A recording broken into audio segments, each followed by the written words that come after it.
Hi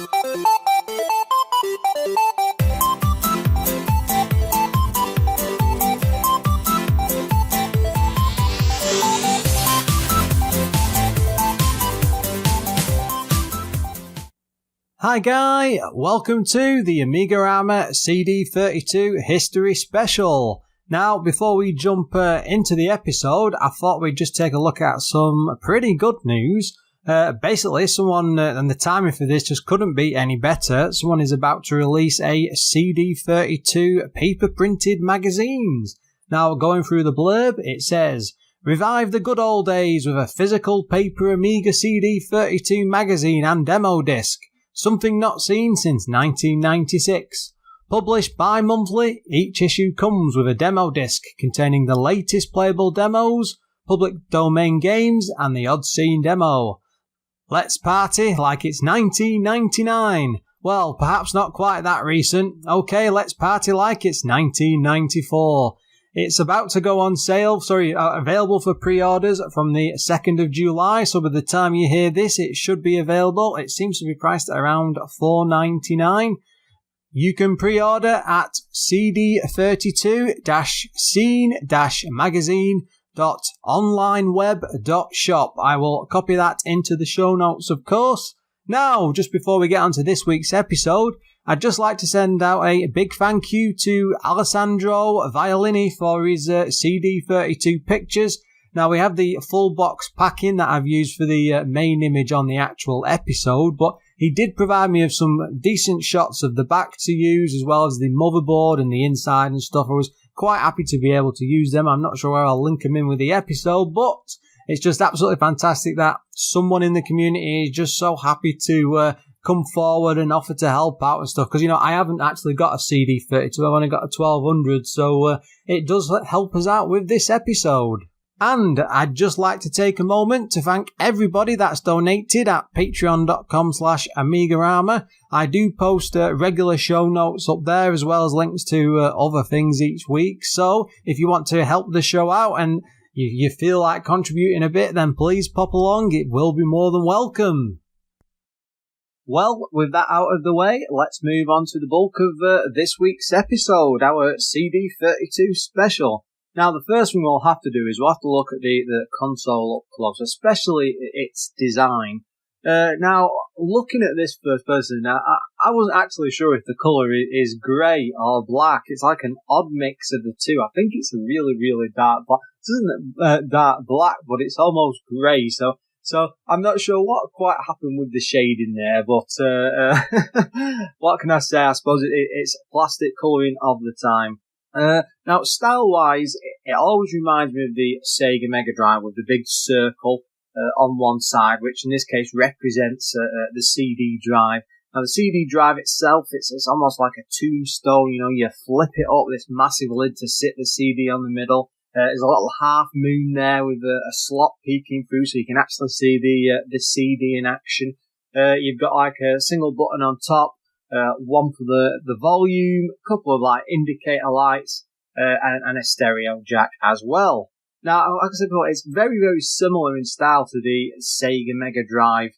And although the colours are different, just the fact that they share that square, that rectangular design, and the big circle in the middle, I'm not sure quite why Commodore didn't want to do something different there. It's a very strange design to pick. I mean, this might just be me in the way that I'm looking at it, but the first thing I see it whenever I look at it is always, is this a Mega CD sort of mixed console? It's a very odd design choice, but it's what they went with. What more can you say?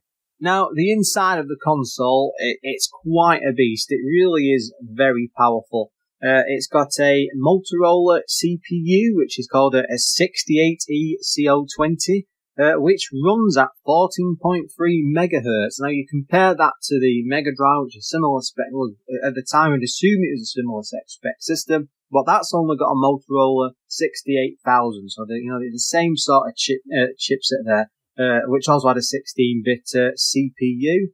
Now again, this is based on the Amiga 1200, and it's console-wise, I suppose, in a way. Memory-wise, it's got 2 megs of Amiga chip RAM, Now, most systems at the time had around about 128k, so that's a massive, massive boost straight away. And adding the fact that you're running CD stuff from this, it comes with a 1 meg kickstart ROM with specialized CD32 firmware, so that's effectively a bit like the Amiga computers kicking off like they would off a floppy disk, and then the CD32 interrupts and then loads it a little bit of software. You will, of course, have to excuse me because I am by no means any sort of expert when it comes to this sort of age tech. I'm sure I might get things wrong as I'm talking and doing comparisons, but I'm doing my best, and we'll see how it comes on the other side. Now, the console also came with 1 kilobyte of flash ROM for game saves. I mean, that in itself is not much use. Even for the time, it's pathetically small. You could do next to nothing with it. And if you go over to like the standard Amiga when you're saving games, 1 kilobyte it's pathetic. I mean, you're looking at in some cases like 100 kilobytes, 200 kilobytes. I'm not entirely sure why they went down that route, but I suspect with the way Commodore operated at the time, it was a cost-cutting measure, and it's just being extremely cheap. But it is quite frustrating because I've been a CD32 owner several times throughout my life, and one of the most annoying things is just that amount of you just can't save the game basically unless you get some sort of add-on or expansion, which is fine if you consider that a lot of these games, I suppose, are supposed to be consoleized. But if you start playing things like a graphic adventure game which requires, like Beneath the Steel Sky, something like that, you need to have a save game, but it's just it's just nothing. And anyway, we can go on about that for ages. It's just a disappointing aspect of the system. Now, it did use the AGA chipset, which the 1200 is quite famous for. That just allowed it to do a lot more with colours compared to the other Amigas and systems at the time, because consoles were not using anything this in-depth. Now, keep in mind, we're not really up to like the 3DO era at this point or anything. This was pretty much the first CD32 system. Video-wise, it used a 24-bit colour palette, which let it had up to 16.7 million colours, which I'm sure a lot of you would get quite excited about. It can have up to 256 on-screen colours in something called index mode. Now, you compare that to the Sega Mega Drive Genesis, and that just had 64. So straight away, there's a huge upgrade there. 262,144 on-screen colours in something called Ham 8 mode, with resolutions of up to 1280 by 512. Now, audio-wise, it can have 4 voices or 2 channels for stereo, 8-bit resolution and 6-bit volume. All this stuff doesn't mean anything to me.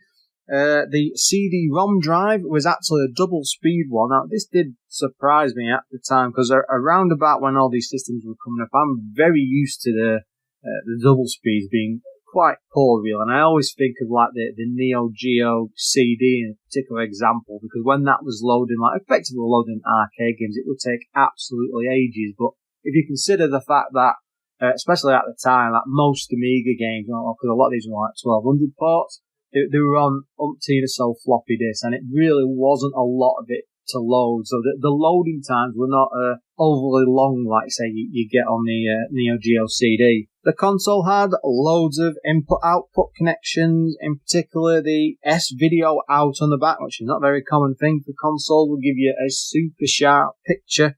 I suppose it's probably the equivalent of comparing, say, SCART to composite. There really is a sharpness there and a big difference. So it's quite impressive, especially for the time. It's got a composite on the back, so convert that to SCART. Nice and simple. RF with stereo out and something called a serial AUX port, which allows for different types of expansions. The operating system, I think that's tied in with the Kickstart ROM thingy.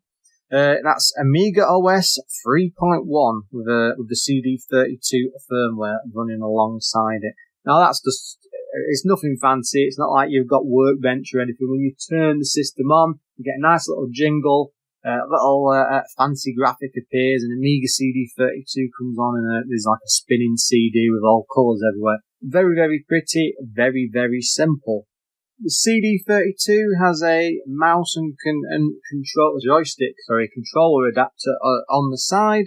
That's basically like your simple 9-pin, pretty common at the time. But one thing about it, if you've got an Amiga mouse, you can plug that in and use it as you would an Amiga 1200, but by holding down 2 buttons on boot up, gives you a nice simple menu. You can select things like PAL, NTSC, very, very handy, especially for the mix of Amiga games, especially at the time. Display options, nice and simple, and an expansion board, diagnostic menu. That's basically if you've got anything plugged in the back, you can test it out and make changes. This isn't, of course, just a simple A1200. That's probably quite luckily. They did put something extra in there. It's something called the Akiko chip. Now, again, this is only found in the CD32, and it does something called converting chunky to planar routines. These converted chunky pixels that Amiga produces to Amiga bit planes, which allowed 3D games. So you're looking at the likes of Gloom to run a lot faster. Well, that's what it's supposed to do in theory, but it didn't really have the power to produce much in the way of, say, like 3D that the PlayStation could do. And I know that was a year or two away, and that was much more capable at that sort of thing. But as an aside, as a chip, it was actually quite impressive that early on, around about the release, that you were getting something capable. And even though at the times a lot of the games makers didn't actually know how to take advantage of it, the fact is the choice was there and it could have been expandable in future. The chip also helps the CD drive to run, as well as the serial AUX ports on the back of the console. It's a bit of an all for something sort of thing. Rather than just like dump all that stuff on the 1200 background sat in the middle, they've dedicated this specific part of this chip to deal with it. I suppose it frees up more system resources for it to actually, play more and better games. Now, it's a bit of a mixed bag from what I could find out, what games actually used it to any sort of advantage. I mean, there was very, very few at the time. Gloom Deluxe definitely used it, Microcosm, and the Wing Commander titles, and that's all I could confirm from looking into it. And I did do the usual rounds, like a Wikipedia, lots of articles and things, and I saw lots of hints at things of games it would be possible to use with, but I could never find any sort of real confirmation. And even going across various forums, people were either very confused about it, or it's a very peculiar system, the CD32. A lot of people seem to think they know a lot about it, but no one can confirm it for sure. And it's been very, very difficult to try and find out any 100% proof on different things. And I just think, because at the time it all depends on the number that was sold and how deep people have actually gone into it. And they take this attitude of it's like, well, it's really just an Amiga 1200. But I mean, I keep saying that myself from time to time again, because in one way, yes, it is, but in other ways, it is really a separate system. So it's how you merge them two together and then come up with people's ideas of it on the other end. Now, I hope I've not lost half of you in the technical details. I know myself when I was trying to compile these that my eyes were glazing a few times over and over again. I'm not that big into the technical aspects. I'm mostly about the games and stuff.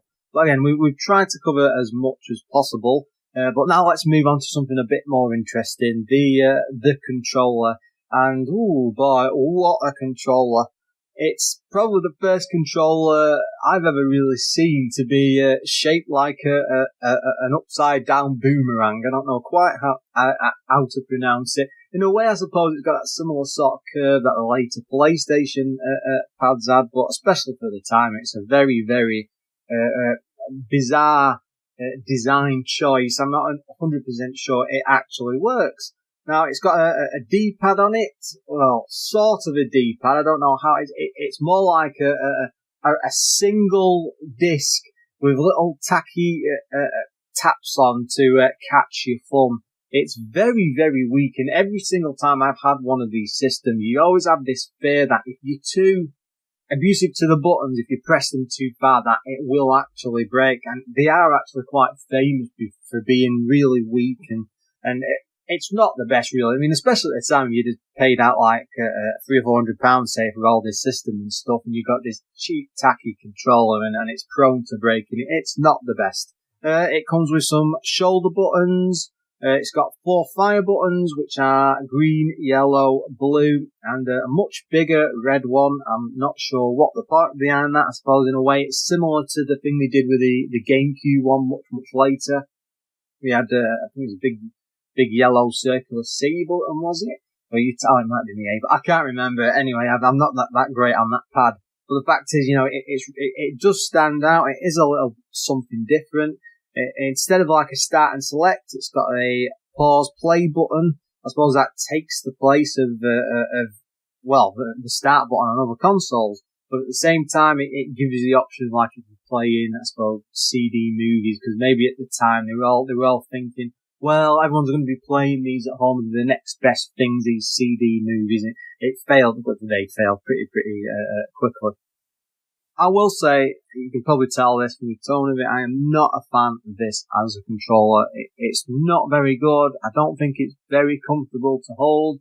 You really do have to be like a proper hardcore Amiga fan to get any sort of enjoyment out of this. Now, I personally feel it's better to stick with like a Mega Drive pack. I think you can get them converted or something. You can pretty much buy redone ones. I've mentioned it in the past on the show because somebody rejigged one of these pads lately into a new design. Or you can buy something called like a Competition Pro controller, which has got lots of like rapid fire and extra buttons and things on it. It's basically a souped up Mega Drive pad, and it's identical in design. That's a third party one. But you're much better getting something like that than using the one that comes with it, because it's just not a very good design all round. Prior to launch of the CD32, it was a very funny time for CD-based systems. The potential was there, lots and lots of space compared to things like carts and floppy disks and things. People could see it was the future in the way that things were going to go. Now, Commodore did try prior to this to dabble in the whole CD market with the CD TV. But I think that the biggest problem with that is it was really advanced technology, but it was priced at a really advanced rate as well of about £699. I mean, that was mouth-watering at the time, and next to no one could afford it, and it was an absolute flop, and it completely failed. But at the same time, the developers, game developers, they didn't really know what to do with all the extra space, because it's megabytes and megabytes of space on a CD, and you compare that to like a floppy disk, and some of the biggest games, even at the time, they're going like 10 to 15 floppy disks. And that's not a lot of space, really. Maximum with compression stuff, you're probably looking about 20 to 30 meg per game. You get a huge CD with like 650 to 700 meg, depending on how it's pressed. And, it's just too much space. They weren't sure what to do with it. And people were just dabbling. And there was a real fear of getting into this market. It just wasn't right already at the time. Another aspect of this is piracy was pretty much a sales destroyer. I mean, you'd see all those adverts in magazines and pushing out on TV and radio and stuff. It really was this panic from developers because they were losing so much money, A game could be produced and then released within the same day of it being on the market. Umpteen crackers have come along and distributing it on discs. And, they were quite happy to do it at the time. It was all part of the scene, but the downside was all these developers really, really were struggling. And though it's quite a funny thing now, looking back at CD technology at the time, you couldn't burn CDs. I mean, to pick up like the equivalent burner, even back then, it was about £1,500 to £2,000, which was a lot of money in the mid-90s especially. So all the console manufacturers, especially those like dependent on carts and hard fix things, were starting to look at CD and just think, well, it's really cheap to produce. I mean, you look at, say, a cartridge on the other systems, and those in turn are usually worth like about £20 to £30 to produce on. And I'm sure as it went on, the costs were dropping and stuff. But you'd look at a CD when it was mass produced, and it's like pence compared to pounds and pounds for a single cartridge. And if you bought, as a company, you bought, say, 10, 20, 30, 40, 50,000 of them to stockpile and sell out. Much easier to destroy a load of them if it's a really poor game with poor sales than, say, having to ditch all these cartridges. And as cartridges went through this situation, a lot of them, they would rejig some of the insides and I think would rebadge stuff just to try and sneak it out. But I might be wrong on that one. That's just my dodgy knowledge of the console market at the time. Now, David Pleasance, the Commodore marketing director, pretty much the driving force behind most of the huge Amiga sales, especially for the time. Now, he said in an interview with Amiga Format that they made a huge mistake with the publishers. A number of them were told about a CD add-on for the Amiga 1200. This is coming up to the launch of the system. So they've announced that they're going to have a CD add-on for the A1200. Everyone's very excited about that. And at the same time, they're going to be releasing a new CD product. And of course, everyone's pausing and holding out thinking, well, what is this going to mean? We're trying to develop games and things. There's a hint there might be some sort of console there. At the same time, we need to produce games to go on the A1200 with a CD unit. So a lot of confusion. So they started to develop games with sort of both a CD system in mind, because they didn't have any sort of idea what sort of things the console would be doing, but they knew that the CD system would be a bit of a general jack of all trades, if you will. So they scaled all the games. They knew what the specs of the console was going to be. And they started scaling all the games around the A1200 because they had a rough idea. And this is probably where the Akiko chip just dropped off the market. But the problem was, because they didn't have any design or ideas for the controller, none of them that they developed for would actually match the CD32 controls or take advantage of all the extra buttons. And when you've got the A1200, which is as default, it can use more, but by default it would just use one control button for fire or jump or whatever. Even though the CD32 had 4, they just skipped it entirely. And it created this very odd situation because it was such a small launch window that they were coming up to. They really didn't take advantage of it. And looking back at it, it would have been so much better if they had either merged the two together or split them off specifically and produce more information. But this ties in with Commodore's story later on down the line and how they were struggling as well at the time to produce software and get things developed because they just didn't have any money around about this period. The console launched in 1993 to quite a lot of fanfare. Everyone was very excited about this for the time. Now, it only came out in Canada and the UK. Now, from what I could see, there's no actual official sales figures, but looking at things like serial numbers, it's possible to work out that they sold at least 100,000 across Europe, and a lot of that came from the fact that you could tell from numbers produced in Germany and the factories and stuff at the time. It showed that there was quite a huge list at least. But they had massive problems with component suppliers, so they struggled to meet any sort of sales target. And it was pretty poor though when you compare it to something like, say, the Amiga Batman pack, which sold it was at least 1 million. It was massive numbers, and Amiga and Commodore at the time were doing incredibly well, and it's very far from what they could have been capable to do. Especially that around about this time, everyone was going crazy for it because, you only had the SNES and the Mega Drive. There wasn't really anything to this level of tech or anything capable of doing the stuff that this was hinted at being able to do. So there's a lot of excitement around it, and people were really excited, wanted it to, Christmas presents and things like that. And it was priced quite well. Launch price was £299, which is quite acceptable for consoles at the time. I mean, just look at the Mega CD. That to get a full unit of that needed £370, which is effectively just for the CD drive. Then you'd have to pay out an extra £100, $99.99. But for the actual Mega Drive itself to run these two together, and then here you go, you've got this Amiga CD32, slap bang in the middle. Nice and cheap, it runs everything, it's much better, it's much more powerful, and the hint was there's loads and loads of games coming, announcing things like 100 games within the first year or two. They really were pushing it. A lot of this was down to David Pleasance, of course, doing his salesman spiel, but for the time, there was a lot of hints that this market was going to be huge.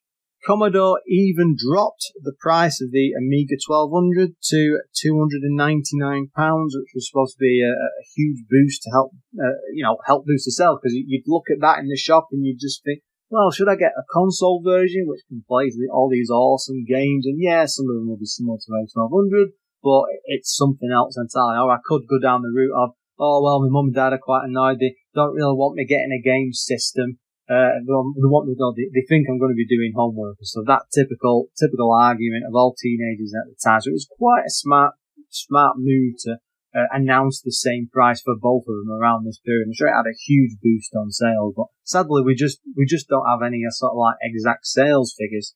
For the time, Chris Evans was a huge TV presenter in the UK. He was pretty much dragged in to promote the console and announce it on TV and radio everywhere. It was a huge thing, and I have no idea how much they paid for him, but I mean, he was doing massive TV shows at the time, things like Don't Forget Your Toothbrush, I think, and like Big Breakfast and things like that. He was quite young, and later on they had problems with him because he went the way of a radio star, and they couldn't really control him, and he got too big for his boots and stuff, but this was prime Chris Evans time, and he was the perfect match for it. He was young, attractive, and he was the face of a company, and he really could make a brand, and it was a good idea to get him involved.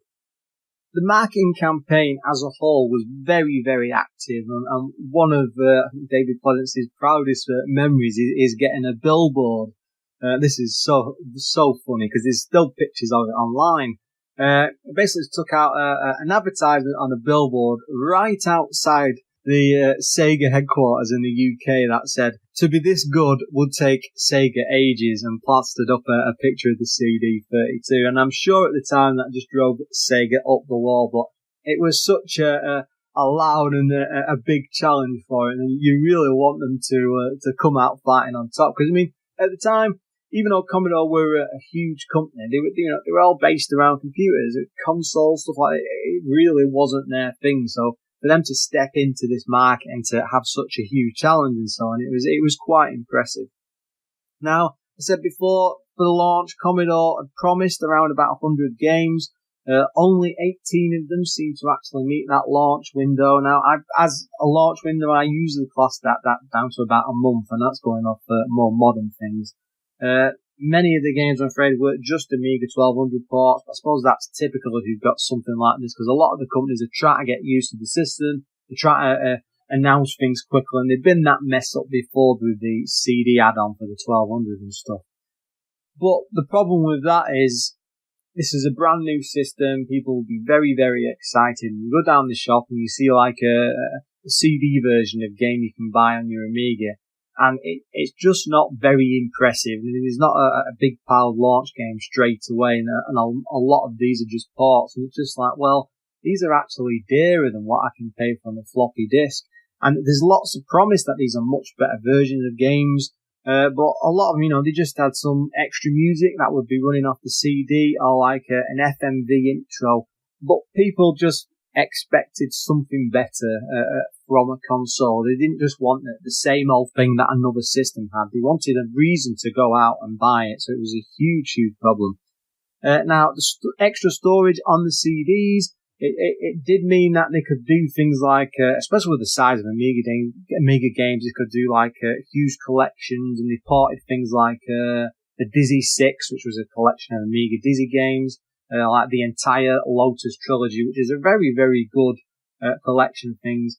Then you've got things like the Alien Breed, the Team 17 games as well. And this was just because, most of these games are on just a few floppies, and if you could probably done big compilations of 10 to 20, 30, 40 games if they'd have wanted to, and it's surprising that they really didn't take advantage, but I suppose at the same time it would have damaged their floppy disk market, which was still going by this point. It was still quite popular. But it does make you wonder what it could have been like at launch if they'd been able to get something like Gloom or Alien Breed 2, like the 3D style. It had been able to be like a system launch title, something to drag people in and make this look different than the competition. I mean, they really could have been like console sellers. Sadly, the system was discontinued in April 1994, but games were produced well past when Commodore, went out of business. This is when the collapse pretty much began. Commodore was running out of money. A federal judge in the US ordered an injunction against them due to an XOR patent payment. They were really struggling for money and unable to pay things like the Philippines holding facility, which had a big pile of CD32s all ready for like the US launch. And because of this patent claim, they had to withhold it back for absolutely ages, and they just were not able to release them consoles. And when you're struggling for money really, really quickly, and this is all tying into the Commodore bankruptcy, they were desperate. They really needed to get something out, and they just couldn't get the money or the funds together. It was just dodgy Commodore business practice. And because of that, they soon suffered, and the system suffered as well because of it. Now you might be thinking, you really rushed through that and the whole system life, and it really was that quick. 93 into 94, it was hardly any time for like the system to grow. There was a lot of potential there, and none of it was really met for the initial launch. And part of it wasn't their problem. It wasn't their fault because of things like the component shortages and stuff. But once that was out of the way, they really could have hit the ground running. But they were running out of money. They were running out of funds. And because of that, all these other companies are looking at this as a long-term. Should we put in a lot of these games take up to 2 years to produce. And if you're thinking, is this company going to be along in 2 years' time, or should we just put all of our resources into making stuff for the other systems? And it really was a struggle. But because they did so well in like the initial sales, and there was still a lot of excitement around it, they were viable enough for releases to keep flowing out. And it must have been a good 12 months after like Commodore had died and the system had stopped, that companies were still producing games for it, and some of the better things like Banshee and stuff came out during this period. So there really was a market still available for them, and which is great for if you're a publisher and stuff and you're trying to make sales, but not so good if there's no more consoles being produced, because it's a downward spiral, just going down the sink, I'm afraid. Over its lifespan, there was at least 78 official games released. That's not a great number. That's sort of something like Atari Lynx numbers. I think that had 79, so that just about pipped it. But that's a handheld system, something else entirely. But yeah, 78 official games out of a grand total of 183, which puts it quite far ahead of a lot of other failed systems, like say the Atari Jaguar, which managed much, much less.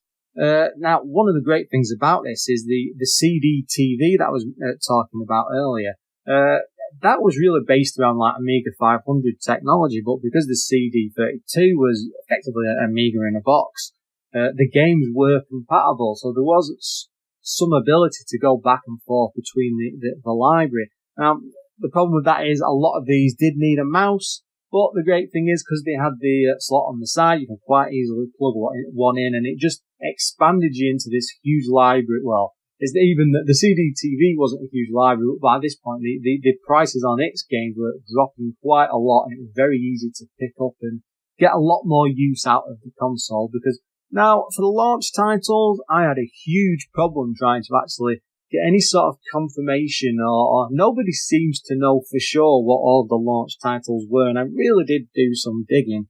But the confirmed ones that I could find were a game called Diggers by Millennium Interactive and Oscar by Flare. Now, Diggers is sort of like a Lemmings type game. It's a puzzler. It's a bit of an odd one to include. It's not a bad game by any means, but it feels more like a mouse game rather than a controller one. Oscar is just, or Oscar CD32 is just a really average platformer, and it's very, very disappointing. I mean, keep in mind we are several years after, like, say, Sonic or Super Mario World on the SNES. You know, they knew what platformers needed to be, and Oscar looked very pretty, and it took advantage of the AGA chipset and everything, but it really was not a launch game. It was not the sort of thing you wanted to be demoing to attract people to the system. There was another pack-in later on, which included Dangerous Streets, which, if you're familiar with that, is an absolutely terrible game. I'm not sure what was happening at this point, but this is the company that had brought us the Batman pack, and you had such a massive Amiga library, and they really could not get these pack-ins right at all. And you just think, a lot of this business at the time, because they just wanted to clear the stock of the system, they were starting to drop the prices, and they would be doing these huge multiple, unofficial pack-ins, and you get things like cannon fodder thrown in there, you know, lots of big games and stuff. It was a great bargain at the time, because you'd be spending about £300 and coming away with big piles of CD games, but Commodore officially never really, like, supported that. It was a couple of games along the way, and then after Dangerous Streets, they just sort of dropped away with it. But I suppose they had other problems on their mind. On the whole, though, the CD32 did quite well with games. I mean, you had things like graphic adventures, which included stuff like speech and that. I mean, games like Beneath the Steel Sky, you know, it was fully voiced. Things like Simon the Sorcerer, that had Chris Barry from the Red Dwarf series. It's a really, really excellent voice track. And, you know, to me, it's a thing of wonder. It's always impressed me to this day. And I think there's been re-releases over the years on things like the iPad, same with Beneath the Steel Sky. But at the time, it really was cutting edge, and these games weren't really going to this level, especially on the consoles and stuff. So it was quite impressive to be able to get something like that. And even Beneath the Steel Sky, they hired like the entire Royal Shakespeare Company to do all of the voices. I mean, there'd been nothing like this before. And it also had like an extra opening comic animation when you first loaded the game. You know, you didn't get that on the Amiga original. It really was just exclusive to the CD32. They later ported it to the PC, but that's something different. But just the fact that they were willing to do extra things with the graphic adventures, but it was just a shame that the rest of the game just really didn't get that level of touch. Or, I mean, I suppose it was such a short life that you really just didn't get the chance. One of the greatest things about this system, I didn't mention it earlier, is about these like compilation packs where they could put loads of game on a single CD. Now, these were a fantastic bit of value for money, because they're usually priced about £25-30. When this is at the time when some Amiga games were like 20 to 25. And you'd have like 6 or 7 games on a single CD, and things like the Lotus trilogy, absolutely awesome compilation, and the Alien Breed ones all being piled on single CDs. And even though they didn't really do enough as extras, I mean, it's a bit disappointing to go back and play these games, because they always have it in their mind, oh yeah, they're going to be much, much better, but they didn't really do enough, and it's just a shame. But I think it's just the timing of it. It was just such a short console life, they didn't really have the chance to do more with it. There were a number of AGA exclusive games. You have things like Alfred Chicken, which is a very entertainingly named platformer. Things like Guardian, Myst, Oscar, which was a pack-in, Zul 2, which I think had extra music included, and Super Stardust. Now, I'm sure if you're an Amiga fan, the AGA titles really do take advantage of that's like the A1200's chipset. You know, it adds more colours, much better looking graphics. I think it's like the equivalent of, say, stepping up from EGA to VGA, but I might be a bit wrong there. But compared to the standard Amiga, like the A500 and the 600, it's just a completely on another level. There were, sadly, very few CD32 exclusives, at least from what I could see of looking at the list of games and checking various forums and articles and stuff. But a few of them I managed to find. Bump and Burn, which is basically like a cartoon-like racer. It did use the Akiko chip to generate tracks. That's one of very few that are involved in that way. Something called the Misadventures of Flink, which seems to be one of the most highly rated CD32 games. but that used the Akiko to generate sprite scaling and rotation effects. I've still not played that one, but that might possibly be something we'll have a look at in an upcoming episode. And Microcosm, which is a bit of a yucky FMV shooter game. That always reminded me of like that Inner Space film when it shrinks down and goes in a body. I might be completely way off key there, but what can I say? That's just my dodgy memory. I haven't really said anything about the add-ons for the system yet, but the great thing about this, with it effectively being an A1200, you could use the ports on the back, the expansion slots, to add in all sorts of devices and extra things. There was something called the SX1 or the SX32, which allowed you to expand the system with keyboards, mice, floppy drives, and pretty much making it out to be like a standard A1200. But they were pretty rare and expensive, I think, at the time.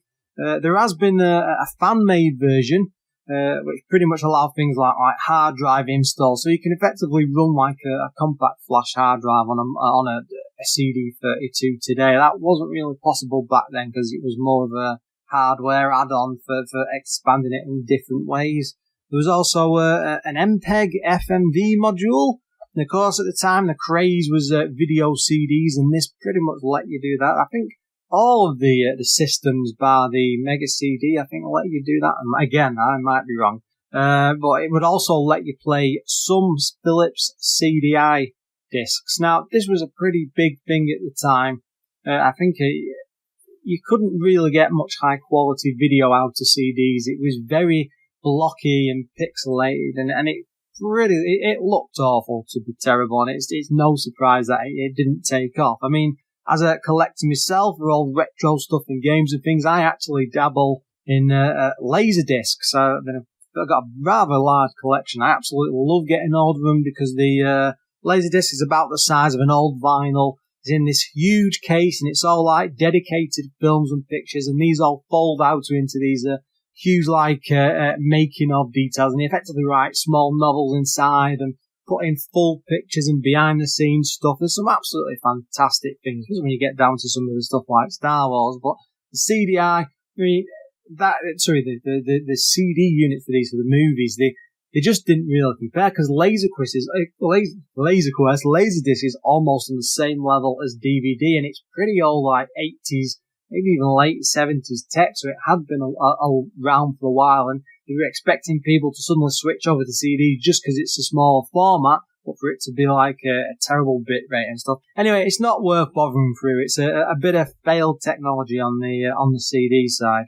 One of the interesting things with the system, especially at the time, is you had like these public domain mail companies which would like fire out loads and loads of floppy disks packed with games and things, but a CD with megabytes and megabytes of information, which were dirt cheap, and so they would actually compile these massive collections and sell them off. And you could effectively buy like shareware pack CDs with games you could demo and play, and then you maybe send a check off to someone and they'd send you another copy, or there'd be stuff like freeware discs, effectively, loads and loads of games on it. Now, a lot of these were meant for to be played on the A1200, really, but I mean, you could load them just as easily from like the CD32, and some of them, the smaller companies, did take advantage of it, and it was just an interesting thing for them to do at the time. Now, a couple of interesting things I managed to find out for this system whilst I was doing some digging, especially for like trivia style things. Originally, 109 CD32s were used to run interactive exhibits at the London Transport Museum in Covent Garden. Simple things like sound, pictures and text for information, with a London Underground simulator. Well, I couldn't find any sort of footage on that. It was only hearsay and people mentioned, and I have no idea how that would have actually displayed. I suppose it's similar to the Encarta type stuff you'd have seen back in the day, or possibly at museums and you'd be seeing something like little walk-arounds and simple videos and things. But just the fact that these actual consoles were being used well beyond their original purpose, I thought it was pretty interesting. The CD32 as well, it does get touted as the first 32-bit system, but from what I could find out, the Japanese FN Towns Marty actually beat it to the market, though they pretty much never shared the same territory. And of course, especially in the UK, they're not going to really be aware of the Japanese market beyond the initial stages. So, I'm not sure what to say. The fact that the CD32 came out in more than one market and the FM towns didn't mean, I think, yeah, we'll stick it. We'll let the CD32 keep that because it's something a little bit special. The homebrew scene has pretty much carried on regardless, but they do look on the CD32 a lot more fondly because mostly it's a lot easier to load the games and stuff on that. But if you want any like CD compilations or anything that's been made recently, there's a chap called Amiga J. I've mentioned him many times before, but if you go to cd32covers.blogspot.com, he compiles like huge CDs packed with like piles and piles of games, like 30, 40, 50 original Amiga games, and he repacks them from WHD load and stuff, and you can pretty much play all the big Amiga games and stuff, and he really does have a fantastic site for it. I believe he's also been working on a CD32 printed magazine, so just pop along to his site because it's well worth having a look. Well, after all that, we need to conclude a bit and pull all this together. I know I've hit as many areas as possible. I've done some real digging and research to try and find out stuff about this system, and it was such a short lifespan. So yeah, to conclude, I mean, that controller is terrible. It needs winging in the bin. The problem is it is shaped like a boomerang. It's more likely going to come flying back and bonk you on the top of the head. It really is a terrible bit of kit. I mean, I tried to get on with it. I've owned a couple of them in the past. I really just cannot get onto it. Not when you can get something like the Competition Pro or get a converted Mega Drive pad. I mean, they're just so much better. Those are designed to play games properly, whereas a CD32 one with its terrible D-pad, I really wouldn't bother. It's just not worth messing around with. The console came out at such an odd time, you know. It's right before the whole PlayStation boom, where everyone was going like 32-bit and everything was taking off. You know, the PlayStation pretty much changed the face of console gaming. I'm pretty sure that if Commodore had been able to get its act together, they wouldn't have been struggling in other areas. They've been able to sink some cash into this, you know, really invest with it, like all the other big companies were doing. I suppose it's a sign of a time when a company's failing and they can't market things properly. I mean, this system could have been something special. It was leagues ahead of the other console. It was priced cheaper. It had the ability to play better games, but they really just didn't get there, and I think a lot of it was down to the timing. Maybe if they'd had another 6 months prior to when like Commodore was starting to fail and suffer from strapped cash and funding and so on, they've had a much better chance. The games for it are pretty much on the most part pretty good for what are effectively A1200 ports. You know, when you start looking at the likes of Gloom. You know, it's obvious that the console could do a lot more. I mean, in recent times, people have been able to port like, I think it's Doom or Doom 2, and this system is able to run it. And I suspect we wouldn't have been able to get anything as amazing as that like back in the day because there just wasn't enough time. But the fact is, there was power there behind this system to be able to run it, and they just didn't get the chance to.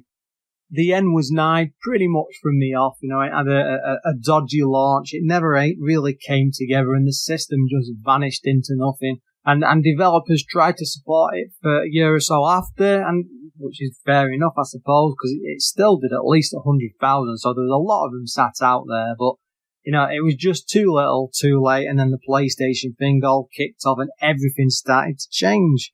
I mean, it's a neat, attractive, compact design. I really like that tombstone flip-top lid. You know, I mean, it escapes like the problems you get with other systems where they've got like on the Mega CD or the 3DO and you press a button, the mechanism whirs and it pushes the drawer out and stuff. Very nice and fine for the time, I suppose, but going back to it, especially in more recent times, a lot of these are starting to fail or like the bands inside break and they've got to be maintained constantly. You've got to keep an eye on them and stuff like that. CD32, nice, simple. You just prop that lid up. I mean, even if the lid breaks off, because I've had one in the past where it was completely smashed on top and cracked down the middle. I was able to just stick it together with a bit of tape and it wouldn't come all the way down, but you effectively use like a pin or something or a pen and just ram it down the slot at the side and it'll just fire up and recognize it as if it's shut. You do that with a tray and you're buggered. There was nothing wrong with the design of the console or the power behind it. Yeah, a Kiko chip wasn't as amazing as it should have been. It was a nice little extra. Well, I suppose it's not that it wasn't amazing.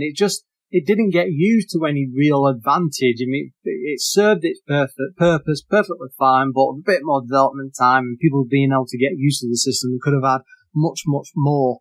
Problem was it just didn't get, the system just didn't get enough unique software, or enough help from like Commodore. They were in a complete financial mess and it all just sort of like limped away, but the early days when all the press was getting on board and the marketing was kicking off and the potential for all the games and the software titles that I made, in the first year, we were expecting 100, CD32 games. It was going to be something special. And it just limped off. And that was it. It was just the end of it. None of it ever came to pass. And I think, like I say, officially is like 78 games. And those are the main Commodore supported ones. And the rest of them I mentioned are all like either unconfirmed, unreleased, or dodgy titles here and there along the way. But it really does make me sit there and just think, who knows what they could have achieved if it had just been released with a bank balance behind it. It's sort of like promotion. They could have done to extend it more. I mean, Chris Evans was fine. That was nice and interesting, but they just didn't have the hardware to meet the initial launch. And once those problems set in from the off, it's very, very difficult to recover from it. One of the worst things for this system is it had lots of like really decent, very good Amiga games with some very lazy updates, and it's very well sticking on like extra soundtracks and stuff and maybe the odd couple of levels here and there, but nobody went out of the way to make something super duper for the CD32. It was just far too many straight Amiga ports. Slap it stick it on a CD, slap it in a box. You're not even like doing big box prints or anything, so they're saving money all over the show, and it's just a shame that like Commodore didn't step in, a bit like Nintendo did in the mid-80s, and maybe like limit people either to amount of production or have some quality control to it and just say, if you're releasing a game for this, it has to be for the CD32. It can't just be a lazy port, but they were pretty much just allowed to do whatever the hell they wanted. They could have stopped developers, pushing out something really lazy as right from the off, it just set a very bad precedence. But, they did the same with like that Oscar game right from the off. I mean, that was awful. That should never have been like a packing title. I mean, Diggers was okay. It was more like a bonus game than a real pack, For what this should have been doing, it should have been a system seller, and sticking something like Oscar in there, which doesn't really show off the system or its capabilities. It doesn't play well. And if you're in an indie shop or you've got a big gaming business and you're trying to sell this console, and you just stick that up with Oscar in and play it, and it's just like, it's a big, clunky, slow, unhappening platform, it's not going to bring people in. I mean, it reminds me in a way of like what Sega did with Altered Beast. I mean, that was meant to be a big like arcade title. I mean, that was my first packing game on that side back in the day, and it really was an amazing looking game. It still drew you in, even though it wasn't a great game to play. It just had that look about it. You're on something special. And they later on, because they had the time, but they stuck out the Sonic gaming, and that was an amazing packing. And they had that chance to maybe do something here. You got this huge Amiga library of things. You don't have to port something over, but you could have come up with something a lot better, and it could have just been absolutely amazing. But instead, we just ended up with Oscar, and it's just very, very disappointing. So, yeah, all around, very disappointing system. Had a lot of potential, which was just wasted. But I suppose it was understandable for everything that was going on with Commodore at the time. And with that, I think we shall call it a day. I hope you've enjoyed this trip back down memory lane with the CD32 and a brief look into its history. I'm sure I've missed out many things. I did try my best to dig out what I could, but by all means, if you drop me a line saying I've missed something really obvious, then you can contact me on at AMIGArama Pod, or visit facebook.com/AMIGArama and drop me a comment on there. I will get back to you guys as I always do. Until next time, thanks for listening.